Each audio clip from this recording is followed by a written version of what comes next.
Hello everyone, অনেকদিন পর আবার ব্লগ পোস্ট করতেছি। তো ওই দিন একটা দরকারে আমি মামার বাড়িতে যাইতেছিলাম। আর হ্যাঁ, সারা বছর না পড়ে পরীক্ষার দিন মোবাইল থেকে পড়া আরম্ভ করছে, তাও রাস্তায়। তো এরই মধ্যে বাবু আয়া পড়ছিল। তারপর গাড়ি দিয়ে গেছিলাম মামার বাড়িতে, নামে একটু হাইটটা যেতেছিলাম, হঠাৎ করে দেখি ডিঙ্কি দিয়ে, অথচ তার সাথে কিন্তু আমার কোনো কথাই হয়েছিল না যে জামুজে।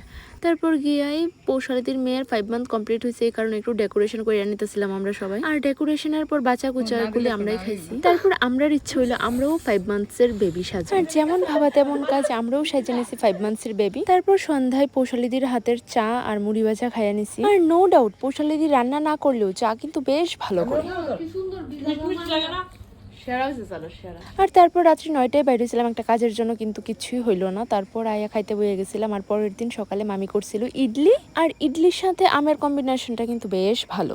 আর টিফিন খাইয়া একটু আড্ডা দিতে ছাদে গেছিলাম, আর ওয়েদারটাও বেশ ভালো আছিল। আর মামার বাড়িতে যাওয়া মানেই তো আড্ডা। আর এরই মধ্যে তানিশাও আয়া পড়ছিল আর ক্যামেলিয়া সরি, আমরা কিন্তু কোনো প্ল্যান ছাড়াই সবাই একসাথে হয়েছি। আর আড্ডা দিতে দিতেও হয়ে গেছিল দুপুর, তো খাইতে ডাকতেছিল। আর এই দেখো আমরা ইয়ংগেস্ট দিদি। আর তারপর খাইয়া নিয়েছিলাম আম দই, যেটা আমি প্রথমবার খাইছি। ভালো আছিল খাইতে, কিন্তু দইয়ের থেকে বেশি ম্যাঙ্গো শেকই মনে হয়েছে।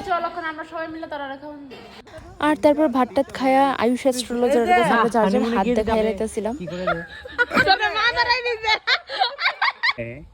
একটা পুরুষ মিত্র আর একটা প্রেম করো ঠিক আছে, কিন্তু বিয়া করতে সাবধানে করো, তোমার বউরে তোমার সারা জীবন রাইন্দা খাওয়ানো লাগবে। তলায় মলে লাভ করিস।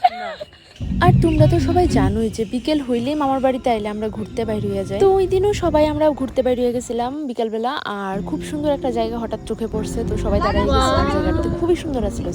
জায়গাটা মামার বাড়ি থেকে অনেকটাই দূরে, কিন্তু বাংলাদেশ বর্ডারের অনেকটা কাছে।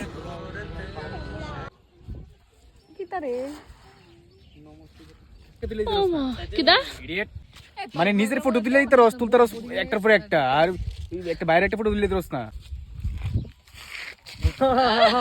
আর তারপরে ঘুরা টুইরা বাড়িতে পড়ছিলাম। বাই, সবাই ভালো থেকো।